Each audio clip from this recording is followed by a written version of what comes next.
Hello everybody, good afternoon. Welcome to the webinar. My name is Jana Simon. I'm with the Illinois Public Health Institute and representing the Illinois Alliance to Prevent Obesity. Thank you for joining today's webinar, Enhancing PE in Illinois, Tips for Implementing the New Learning Standards for Physical Development and Health. We held a shorter overview webinar last week, and this webinar today will go a little bit more into depth about the new standards and tips for implementing changes in your classrooms and schools related to those standards. So thank you for being on. Just a note, today's webinar is being recorded. We will archive the recording on our website after the event, and it will also be housed on the State Board of Education's website under their webinar page as well. Before we, let me go back. So you see on your screen here just a little bit of housekeeping before we get started. All of you have, as part of the software program, a menu bar to the right, and you can see that you can maximize or minimize your sidebar. Some materials for today's webinar are available in that sidebar, and we will have a question and answer session at the end of the webinar today, and you can submit your questions through the chat feature, which you see there at the bottom of your sidebar. So please let us know if you have any issues via the chat feature, and we'll try to address them throughout.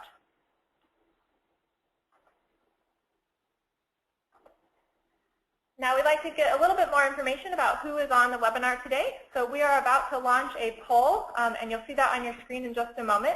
And we'd like you to tell us what best describes your professional role. So I'm going to go ahead and launch that poll so that you can tell us who you are. You can fill in the button on your screen there, and we'll get a sense of who is on the call today. So please go ahead and do that.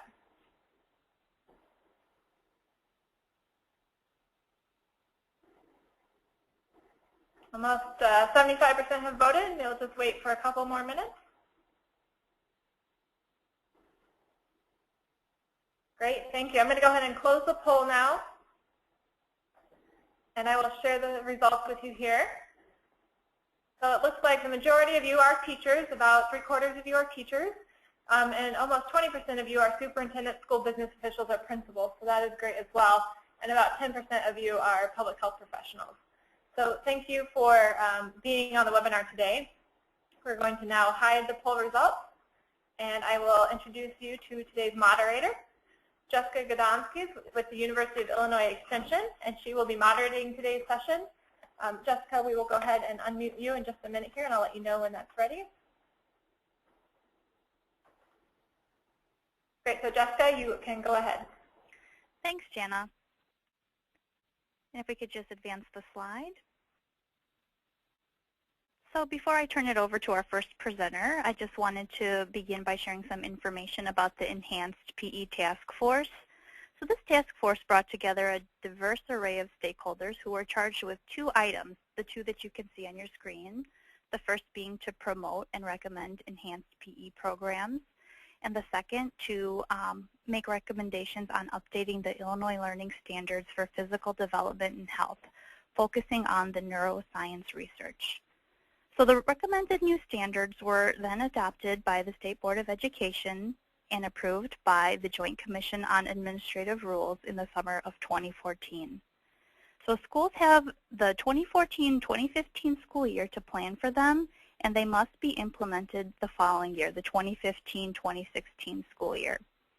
The webinar today is going to review these changes made to the learning standards and recommended by the task force and approved by the state.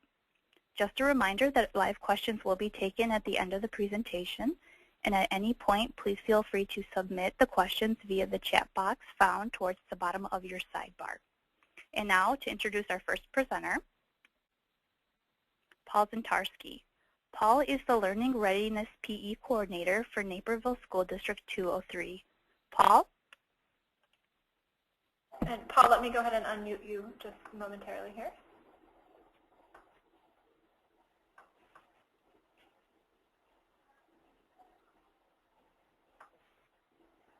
All right, Paul, you're all set. Yes, thank you, and welcome everybody to this webinar. I hope you find some valuable information. I want to start here by explaining this gentleman. His name is Dr. John Rady, who came to visit our Phys Ed program in 2003. And he came to us because of the quote down here where exercises like fertilizers the brain is so good it's Miracle-Gro. And it was John Rady who explained to us that any time you do aerobic exercise, regardless of your age, that's the only time you build new brain cells. So that's an interesting fact, and it's a very valuable reason why physical education is important in the school setting.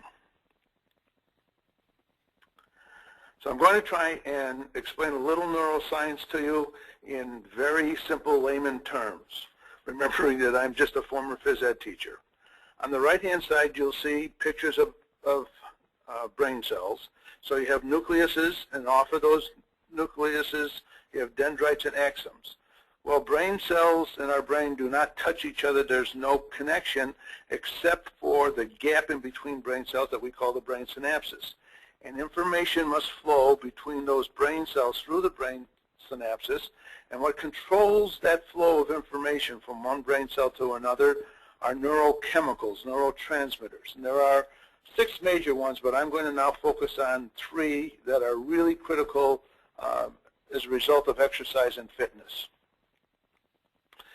And they are, as you can see, first dopamine at the top, serotonin, and norepinephrine. Well, dopamine is that reward, pleasure, motivation, and drive. That's that feel-good feeling you get after a really good workout. You're not looking forward to it, but once you've completed it, you feel good. Serotonin, as you can see, helps us deal with obsessions, compulsions, and memory. And those are things we all have to deal with in terms of students in school and ourselves as educators. On the left-hand side, we're talking about norepinephrine, and that helps, again, with alertness, concentration, and energy, things really critical for our students. Now, these chemicals don't sit in isolation. They have a tendency to mix and match. When you mix dopamine and serotonin together, you're affecting appetite, sex, and aggression. The best way I explain that is after a really hard workout, you're not hungry because your appetite is satiated by the effective workout. The combination of serotonin and norepinephrine, as you see, helps us with anxiety, impulse, and irritability. That in the pharmaceutical world is nothing more than Prozac and Xanax and Zoloft. And generally, if you exercise sufficiently, you don't need to have those things in your system. More importantly for us as educators, the combination of dopamine and norepinephrine helps us deal with attention. And in the pharmaceutical world, that is Adderall and Ritalin. And so doctors are constantly trying to find out the right combination between dopamine and norepinephrine when they're dealing with their patients. So I think a lot of people would agree, neuroscientists would agree, that all of this talk about ADD is because our kids are really under-exercised. When you bring all 3 of those chemicals together, what you're affecting is mood and cognitive function. So that's the value a quality physical education brings to the table in terms of education. As a result, you see, when we have better health, we have better physical fitness, then there's reduced disease, less stress, improved mental health.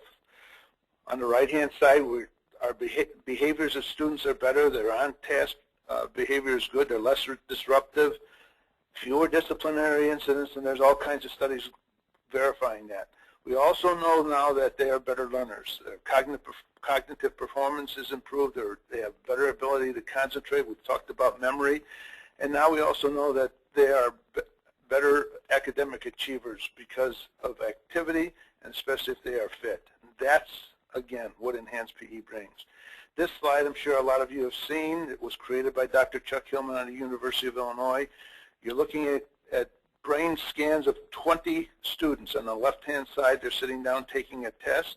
On the right-hand side, you're looking at the same students sitting down taking the same test, only they preceded it with a 20-minute walk. And you see where the brain is all lit up. The second, on the right-hand side, those students scored 10% higher on the test, and it was just because of the 20-minute walk. Could you imagine what a brain would look like after a very strenuous physical education program? We now know that it's going to enhance learning. This is a program we ran at Naperville Central High School where we put kids in a physical education class prior to a class that they struggled in. This happened to be a reading class. 2005, the data was taken at the end of a semester, and you see that our students in the red bars indicate the students who had PE before the class. The blue bars are kids who had the same literacy class but had PE afterwards. See, in 2005, the first year of our study, our kids averaged better than a half a year more in a semester. Moving all the way to 2011, that was over a full year, so you see that the literacy class improved reading scores by almost two grade levels in a year, which is significant, but the kids in PE improved to 3. This came out of Dr. Dale Brown and others at the university, at Illinois State University, looking at students who were in the fitness category, males and females, in the fitness category for the PACER and their ability to achieve the ISAT standards here in Illinois. And you see it's 3% to 2% better in reading, 3.8 to 2.5 better in mathematics if they are in the healthy category or exceeding the healthy category for PACER laps on the fitnessgram. This came out of Texas, Dr. Ken Cooper, where they tested 2.4 million students, and they looked at BMI and cardiovascular conditioning. So on the left-hand side, we see that students with better cardiovascular conditioning had much better attendance, 0.52 better attendance than those who weren't in the healthy zone. BMI 0.18 better attendance. Better attendance means that better learning, and more importantly, on the right-hand side, fewer disciplinary incidents as a result of being in the healthy category in either cardiovascular conditioning or BMI standards. So that's the return on investments in quality physical education. Good afternoon, everybody. My name is Deb Vogel, and I represented IEA and IAFRD as a member of the Enhanced PE Task Force. I was the chairman of the Goals and Standards Revision Committee. If we could go next slide, please. I think one of the first things that we need to do this afternoon is understand and distinguish the difference between physical education and physical activity. We have people around the state, people, schools, administrators, teachers, that would like to replace physical education with recess, brain breaks, and classroom activity. However, I think if you look at the differences between physical activity and physical education, you can see that that's not probably a good idea. You know, physical education, if it is done correctly, is planned, it's sequential, it's developmentally appropriate. And we use physical activity as our teaching tool, just as a reading teacher would use a book for their teaching tool. We don't ask people that are in recess or athletic coaches, those types of people, to be evaluating and assessing our learning and outcomes. And so we need to be really cognizant of the fact that physical education does have its differences. Next slide, please. We did update the learning standards based on the latest practices and neuroscience. We did take that into account because as we reviewed the goals and standards, we knew that we did not have the neuroscience in there, which is extremely important when you look at the research over the past 10 to 15 years. We did have all of our standards reviewed by experts in the field, blue ribbon school teachers and administrators, neuroscientists. In fact, we had Dr. Rady look at a couple of things for us, school nurses, the ISBE curriculum reviewer. Jessica already said that the implementation of this will be in the school year 2015-2016. What we've really done is done a paradigm shift. We'd like people to think about moving how they speak to students from a sports-based to a fitness-based curriculum. It's how we talk to kids. We're actually using sports as our activity to teach about fitness. There should always be a fitness strand. We should be including the neuroscience so the kids understand why it's important that they move and what it will do for their brain and their cognition. Because we also look at things like the social emotional learning standards, we emphasize teamwork and cooperation. And you should see within our standards now linked physical development and health throughout. We have done some looking at different materials that will help you out, and we'll tell you where to get those towards the end. What we're going to do now is we're going to go through each goal and standard and describe the changes that we've made. In goal number 19, which really deals with motor skills, 19A, what we've included is information about moderate to vigorous physical activity. Remember, Paul said that in order to grow new brain cells, you need to be aerobic. And so this is what we included in there. 19B is what I call the biomechanics slide. The biomechanics, we need to start applying it. How movement patterns and motor skills affect the brain. How when you do things and they're complex movements, how much effect that has on the brain. 19C, rules, strategies, and safety stayed the same. Goal 20 is physical fitness. 20A is the components of fitness. We did add skill-related components because we know that we teach more than just the health-related fitness components. So we did add things like balance and coordination, speed, reaction time, and those things as part of this. In 20B, assessing fitness, we did add a descriptor or descriptors that relate to the relationship of fitness levels and academic performance. And then 20C is the same as it was. Before I go on to 21, I'd just like to say to you that some of you have heard that a law was passed about fitness testing in Illinois.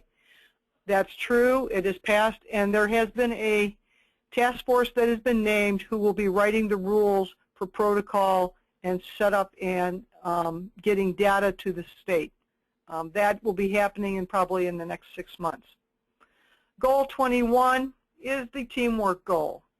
Personal responsibility and cooperation. Those both stayed the same. But be advised that both of these are social emotional learning standards also. We did add 2 new standards. One of them is 22D. And 22D deals with advocating for your own health. This was added to the standards because when we did a gap analysis with other states and with the national standards, we found out that we were lacking in this area. And so we did add that, and we did add the performance descriptors and the levels that you need to meet at each one. That's part of the document that's on the ISBE website. 23D houses our other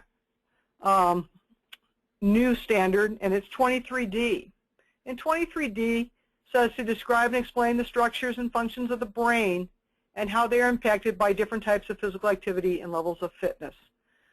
That is really the emphasis for the framework that we did, was that we were really missing the neuroscience, trying to explain to parents and students why it's so important to get the amount of activity that they need in a day. So we did put that in. 24 is communication and decision making. 24A is conflict resolution. 24B is decision making. 24C is avoiding dangerous situations. These standards have not changed at all, but they too can look at different parts of the social emotional learning standards. What I wanted to do was try to give you an idea of a sample of how you could align this to your curriculum. And I did this by attaching to the information that you have a template that you can use. We're going to go through this fairly quickly, but I want you to be reminded that you can go back and look at this entire presentation so you would be able to match that template up with what we're talking about. If we were to look at goal 19, standards A, B, and C, it might look like something like this at, let's say, the freshman level of high school. The first thing I want to do is pick out the motor skills that I'm going to teach. As you can see, I picked dribbling, jump shot, passing, catching, and guarding. But then I need to look at 19B and what is it about those skills that I'm going to teach in terms of movement concepts and biomechanics. And you can see the things that I have there. You know, things like tracking for catching, or center of gravity, base of support for guarding position and shooting. And so we try to put our movement concepts there. And then in 19C, what are the rules, strategies, and safety procedures that we have in place for these movement concepts? Next slide, please. Goal 20 is fitness. The fitness components that we would be working on would be cardiorespiratory endurance, which is, and muscular strength, which are both health-related fitness components, but we also work on agility, reaction time, and eye-hand coordination, which are skill-related. If I was going to assess fitness by using basketball, I would assess their cardiorespiratory endurance in a 3-on-3 basketball game. And the goal I might give my kids would be to spend at least 50% of their game time in their target heart rate zone. So we can do that type of thing in a sport, but we're using fitness concepts. 21A and B, teamwork. Teamwork is always involved in physical education. You know, we have to have all of our members, our students engaged, and we self-officiate a lot. No matter if it's a team sport, we're going to do a lot of that. Advocating for your health, that was the new standard. You know, what procedures do you use to report injuries to the teacher? We've all been involved in the situation where 2 days later the nurse comes and says, you know, Johnny got hurt in your class. And you go, no, he didn't. And so we need to establish those procedures. The kids need to know them. 24, A, B, and C, you can look there, and we've done this in a lot of different ways. Avoiding conflict by calling their own fouls and violations. My classes always use rock, paper, scissors to see who got a ball if there was an argument. You know, having them pay attention while they're playing under control and by the rules. All of these things, and then being able to make good decisions when they're playing the game. 23A, B, and C are the systems of the human body. And you can see that as we play basketball, we would be looking at different components of cardiovascular system, respiratory system, muscular system, nervous system. And so we need to talk about that as physical educators. And I just gave you an idea of some of the things you could be talking about when you're talking about physical activity, fitness, and the brain, when we're talking about this being one of the new standards. There's a lot of ways that you could do this, but it's a matter of talking to students to understand that they're not playing basketball maybe just to play basketball, but to also improve their fitness and to improve the cognition of their brain. Next, please. Several times I've referred to the Illinois Social Emotional Learning Standards. This is what they are, and as physical educators, we really should own these within our buildings because we teach these every day.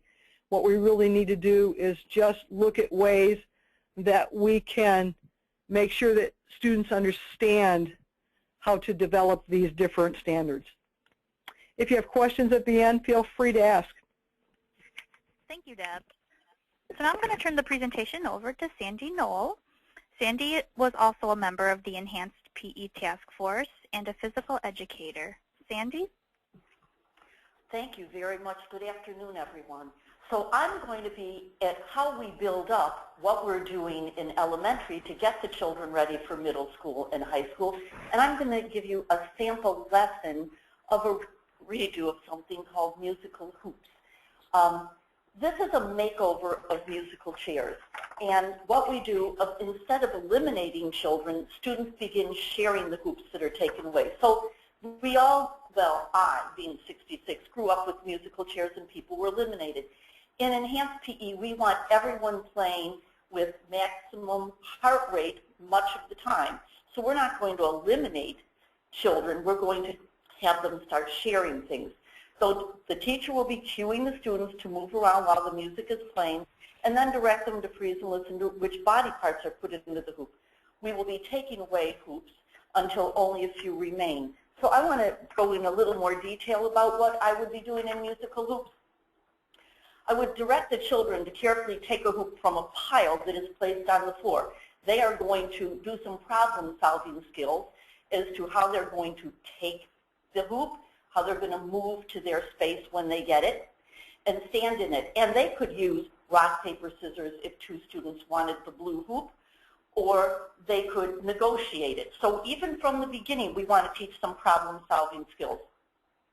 And we explain to the children when the music begins, all children will perform one of the locomotor movements, walking, running, galloping, sliding, leaping, jumping. And when the music stops, they're going to listen to what body part they're going to put into their hoops. So they're moving around, and when the music stops, they freeze, and then they find the nearest hoop to go to. And they'd be putting in a body part, a foot, 2 feet, an elbow. I'd also remind the students to move thoughtfully through the room, making their own path, asking why they shouldn't bump into others or the walls, and ask what is in their head that's so important to protect. At this point, we'd sing the brain song. Frontal, temporal, occipital, parietal, frontal, temporal, occipital, parietal, frontal, temporal, occipital, parietal, cerebellum, brain stem. Thank you, Jean Blades, for that song. Then I'd start the music, give the cues, and we would play a few rounds. After a few rounds, I'd ask them to check if their heart is beating faster. What's happening? Take your pulse. Why do you think your heart is beating faster? And then we go with aerobic exercise. My heart pumps harder with each and every beat. I get even smarter. So we're going to be working on these and then taking away the hoops. So as we're going into these, you can see that we're working on basic locomotor movements. 19B, we're demonstrating spatial awareness, moving through personal and general space, and staying inside the boundaries. We're executing basic movement patterns in regard to directions and pathways. So we're covering many of the standards that way. And of course, we always go over the rules and safety. We participate following directions and rules. We stay inside the boundaries, and we move thoughtfully through the room and in regard to other people. With 20, we are going to talk about fitness components, and we're going to talk about cardiorespiratory endurance. So we are going to check our heart rate and talk about that. With exercise, our heart rate will go up, and we'll be breathing a little harder. So we're getting more oxygen to our brain as well. When we're doing the movements, we'll increase our heart rate because we want the children moving much of the time. And then they will check their heart rate and then think about what activities besides what we're doing can also increase their heart rate and breathing, and ask them to set a goal to move about 60 minutes every day. With 21, yes, team building, that is, like Deb says, we do this in every activity in every class. We follow directions in the class and the safety procedures, and the kids are going to do this in this activity by creating their own pathways and directions while moving around the room. When they're sharing hoops, they're going to work cooperatively with the group on this task, and they're going to encourage each other to make safe choices during the game. For 23, we're going to identify body parts, and sometimes with your hands you can wiggle your phalanges in your fingers, and you can talk about bones as you're doing this. We're also going to identify that our heart and lungs are part of our circulatory system. We're breathing harder, and our heart rate is going faster.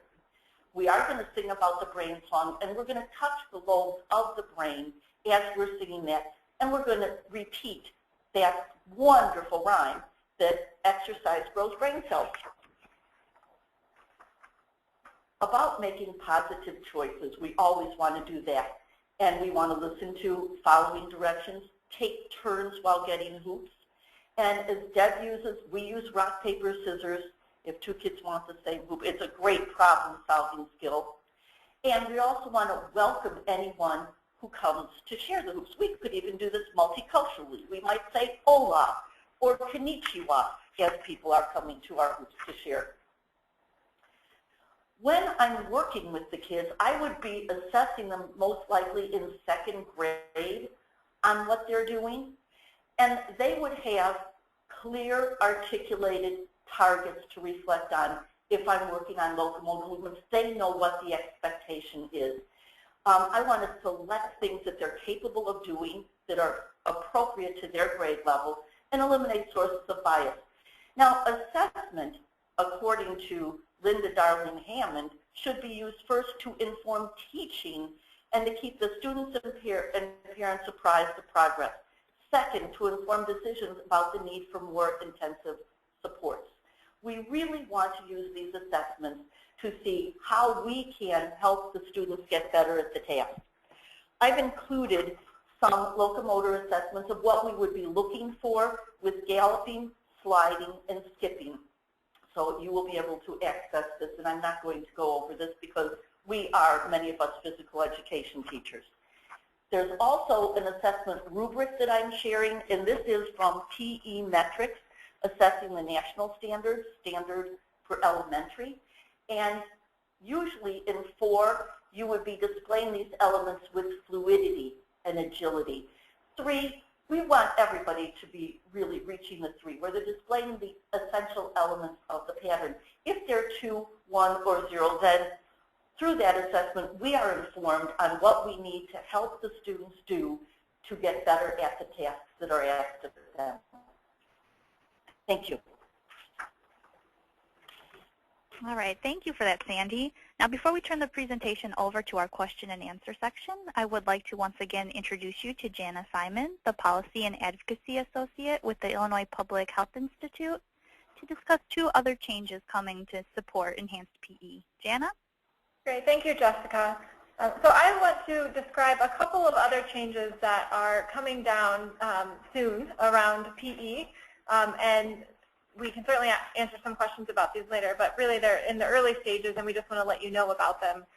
The first, there were 2 laws passed by the Illinois General Assembly and signed into law this summer. The first one was Public Act 980860, and what this one did was create a state designation for highly qualified PE and health teachers in Illinois. So just like many other academic subject teachers can call themselves highly qualified, meaning they have specific training in that content area, PE and health teachers will now be able to also achieve the highly qualified status if they meet the training requirements.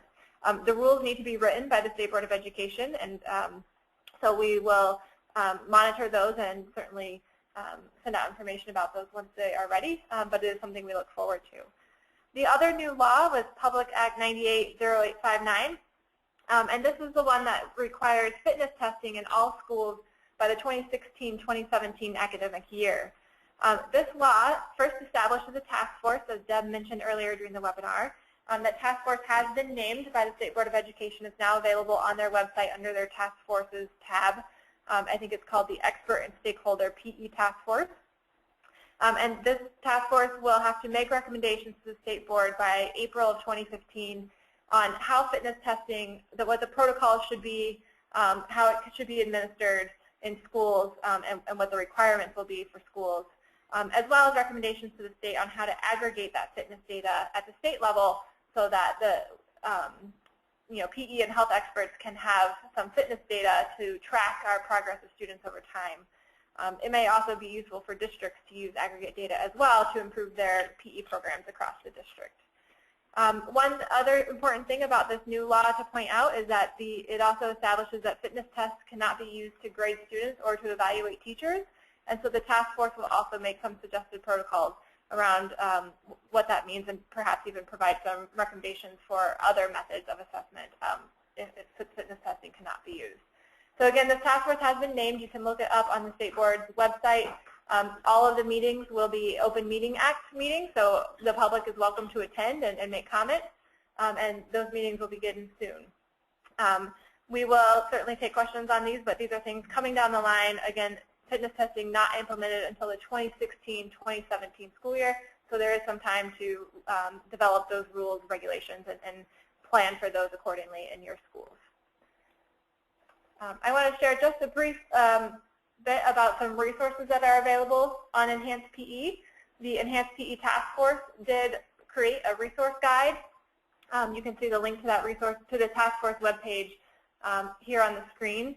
There's a resource guide that has links to all sorts of things from, enhanced physical activity, classroom activities to professional development opportunities, adapted PE resources, and many other things that support enhanced PE.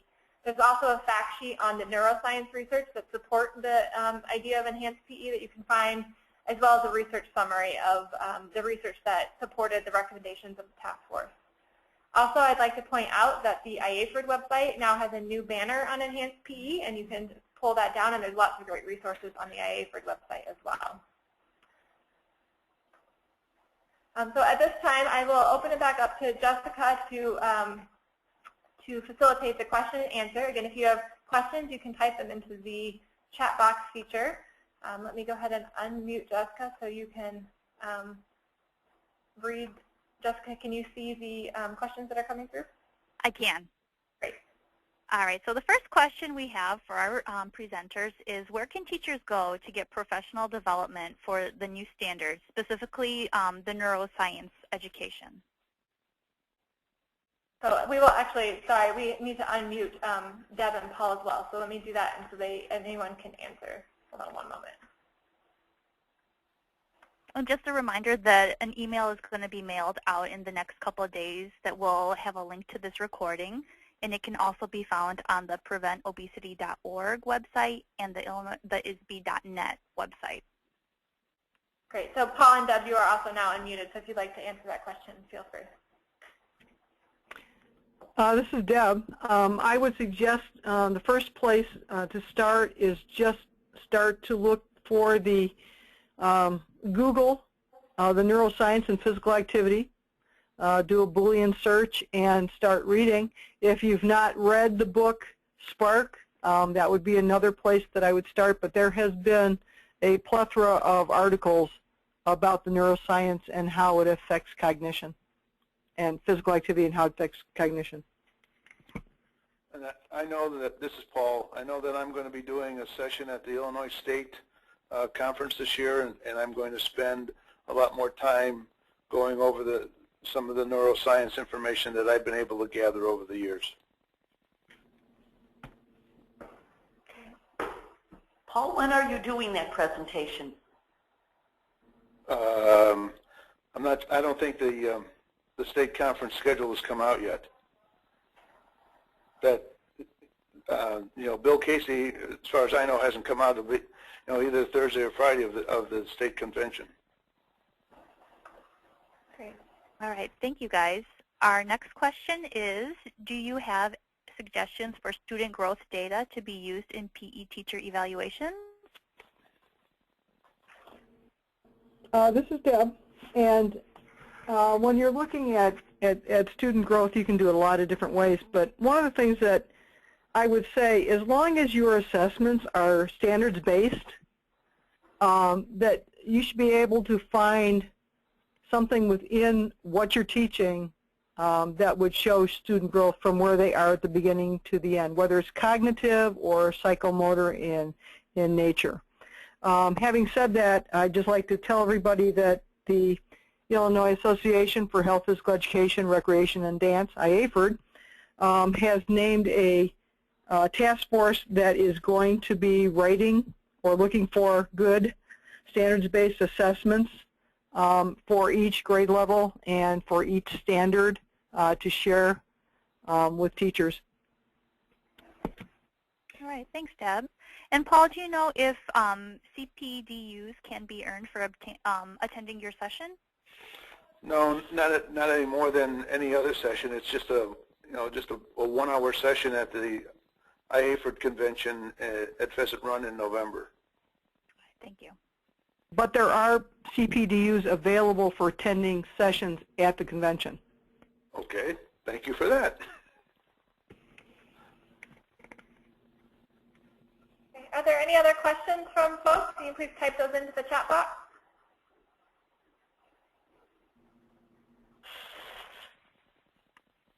All right, so regarding the neuroscience, Paul Zentarski presented at Illinois State University's Summer Teacher Technology Workshop, and he provides content and resources back in July 2015. Dale Brown shared with the group. And then we have a question from Chris. Will fitness testing be required in kindergarten, seeing as PE is not state mandated for kindergarten, or just grades 1 through 12? I'll make a statement. I just found out recently I'm going to be on that PE task force looking at fitness testing. Me, personally, and I can only talk about myself, I don't believe you can do much fitness assessment on students under 3rd grade. So I don't think we would expect people to fitness test kindergarten students. This is Deb. I've also been placed onto that task force, and I just reread the law before I got on this phone call, and it states 3rd grade in the law. All right. Right, yes, that's what I would recommend as well, 3rd grade and up. All right, thanks guys. The next question. As far as teacher evaluations go, is there anything that can be used in student performance capacity, such as heart rate, monitoring data? Well, I don't think that's necessarily going to come under teacher assessments. You're going to, I think an evaluator could go in and look to see how active classes are, certainly. Heart rate monitors could provide data showing how active, on an average, the students in a class were. You could use that as a criteria for assessing how well teachers are getting students moving in classes, I believe. Okay. And is anyone aware of any master level classes out there for neuroscience that could go towards a teacher's highly qualified status? This is Deb, and if the highly qualified status rules are written like they are for the other disciplines, which I assume they will be, it's not a matter of classwork, additional classwork towards getting that status. That status goes by, are you teaching in the degree that you're actually teaching in that area? It goes towards what the degree is, how many years of teaching, things like that. If you're not teaching that, it goes by levels of experience and classes. In terms of master level courses, I would suggest looking towards your universities and colleges in your area to see if they have any. Thanks, Deb. Again, if you have any questions, please submit them through the chat feature on your sidebar. All right, so our next question, besides fitness testing, do we need to be doing height and weight with students in grades 3 through 8? In addition, are we required to communicate results with parents? This is Jana. I can answer that. As far as what the law says, the law purposely left out BMI and body composition as the fitness testing component. It is body composition is part of FitnessGram, which was used to model the law off of. But the task force, at minimum, just has to look at the 4 other standards of fitness and not body composition according to the law. Now, that's not to say the task force could eventually decide that height and weight and body composition should be part of this. But the law does not require that, given that many advocates feel that local jurisdictions should be given the flexibility to decide if that is the right thing to do in their areas. Regarding the second part of that question, which was, well, a lot of questions have come in, about requiring communications, the task force will also make recommendations about suggestions for how districts should report that information to parents for fitness testing. So again, those will be things that the task force grapples with over the next several months. All right, thanks, Jana. How about, how would new fitness PE assessments be done for kids with special health issues or needs? There is testing called the Brockport tests that look at different disabilities, and I would assume that you would modify the test to the disability. Okay. And what would be the motivation for students at the high school level for fitness testing if there is no grade given? Well, I think grades can be given based on performance and attitudes like we always have. And so if you are monitoring students' fitness scores on an ongoing basis, you can say to somebody who has, for example, done 25 laps in a pacer as a freshman and now as a senior they're only doing 10, that, okay, you're not meeting the standard and we're not going to give you an F for the grade, but I can certainly grade your performance in my class, your attitude in my class. Those are the kinds of things that teachers can use in terms of assessments. I understand seniors, second semester, are not going to be highly motivated to work very hard. I understand that, having spent 40 years as a phys ed teacher. But by the same token, I think it's important for us as phys ed teachers to constantly talk about the value that fitness brings to them in their lives and how crucial it is to monitor that fitness level on an ongoing basis. It's about the students owning the fitness data, not the phys ed teacher or the phys ed department owning the fitness data. And do the students also create portfolios and set goals so that it becomes internalized and intrinsic rather than extrinsic?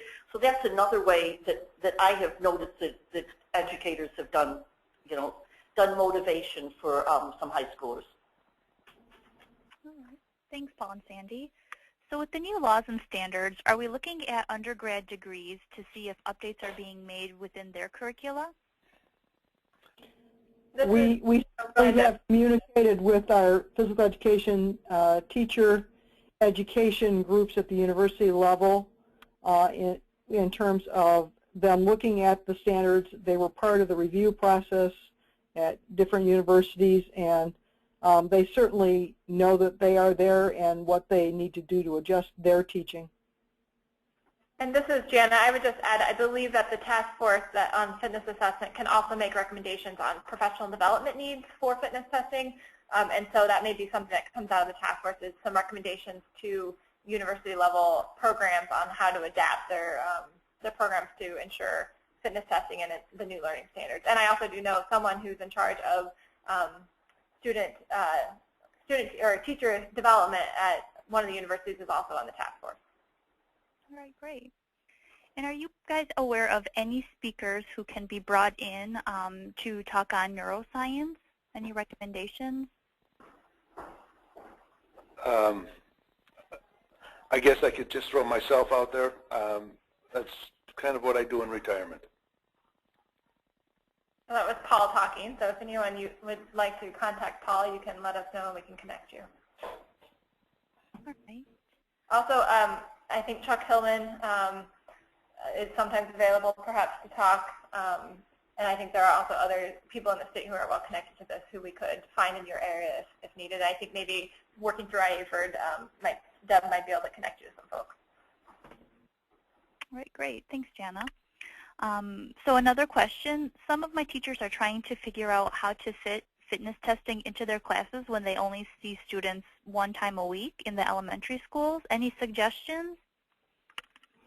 Well, in the elementary schools, I saw my students one time a week for 67 minutes.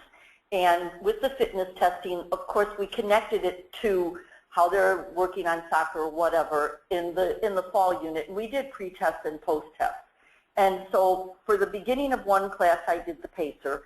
And then in another class, I did sit-ups, push-ups, flexibility, and trunk lift with the kids in station. So it took parts of 2 of my classes, and then we post-tested again in the spring. And if the children through, like kindergarten and up, if you're working with the skills like this is how we do sit-ups, and this is how we're working on push-ups, and you have them by the time they get to 3rd grade understanding these concepts in the form that they need to have for them, then it becomes easier to do. But I found that, I had partners for the sit-ups and the push-ups with the kids, and partners for the pacer, and partners for flexibility and trunk lift. So it did not even take a whole class to do all of those. Okay. And in regards to grading, so we're moving away from subjectivity. How can we grade on attitude and performance? There have been a couple comments on HRMs and the pedometers. Any comments?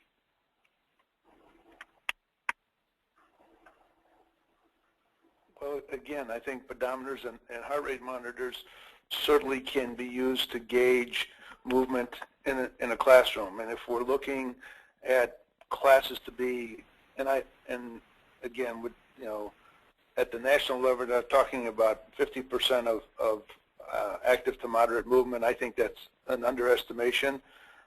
I think we just need to look at classes and say the expectations by teachers can be simply set at, you know, 70 or 80% of the time you spend in this class is going to be actively moving, or you can set X number of minutes you expect a student to spend time in a heart rate zone, for example, as Deb mentioned during basketball.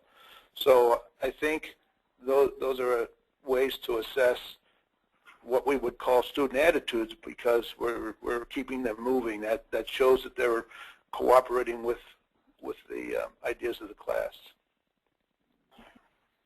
Right. Teacher observation for their participation. Are they following the rules? Are they following the safety rules?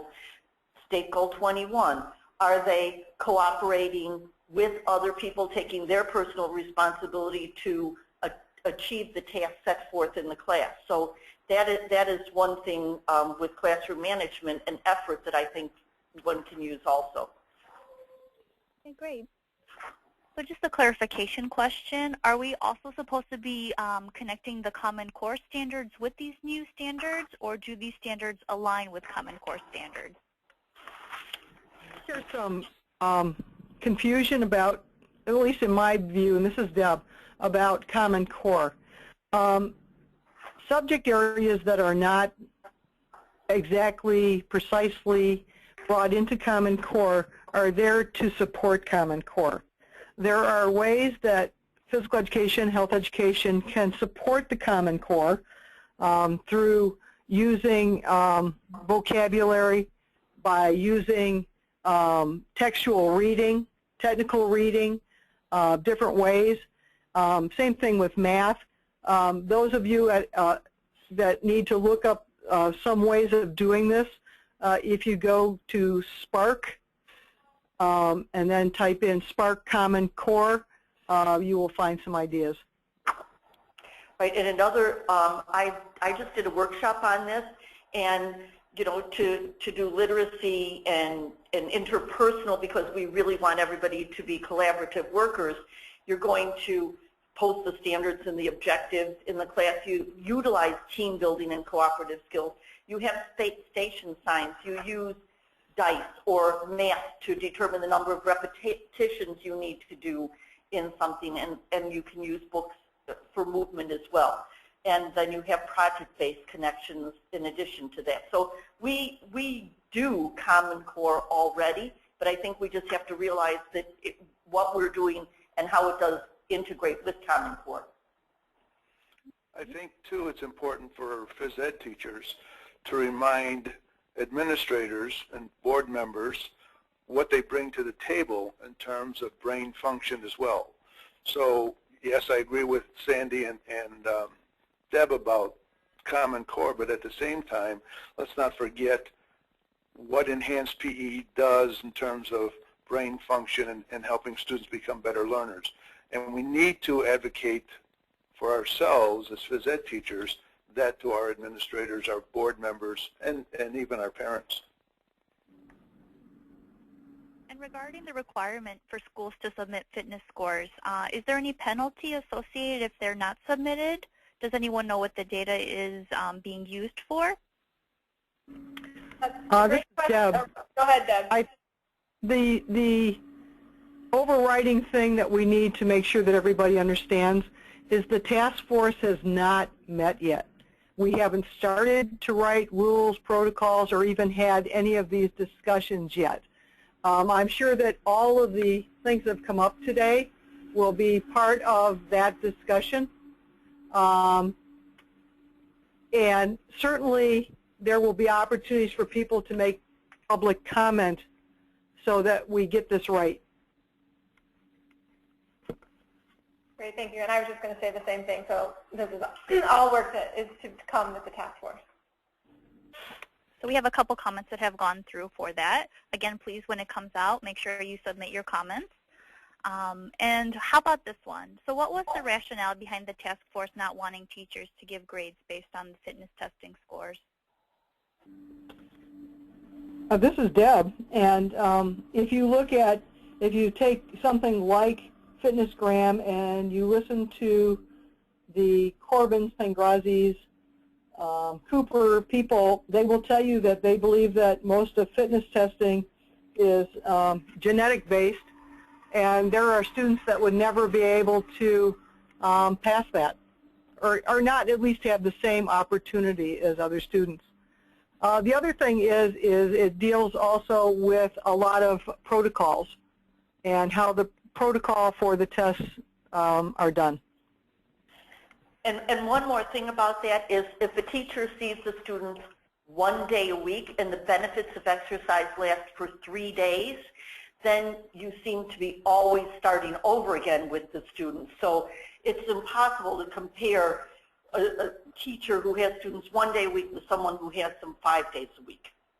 And this is Jana. From a public health advocacy perspective, we also know that fitness is influenced by a variety of factors beyond just the PE class. And so we don't want students to be graded for factors that may be beyond their control or as part of their community environment that impact their fitness beyond the PE. So it's a great tool for helping students set their own goals, see where they're at, and try to make improvements. But it's not something that should be given a grade, whether they meet the healthy fitness zone or not, simply because there are many other things that impact their fitness level.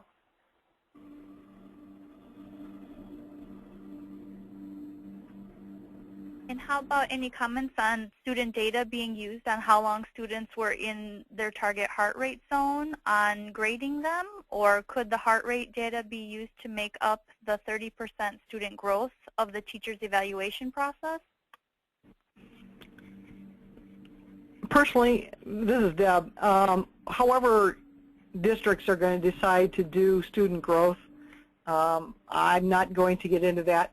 But I will say that because a heart rate monitor would take care of getting away from the looks like they're moving or looks like they're participating part, I think that you certainly could use that very well in terms of more objective and less subjective effort put into the class in terms of moderate to vigorous physical activity, which is what we're trying to get to.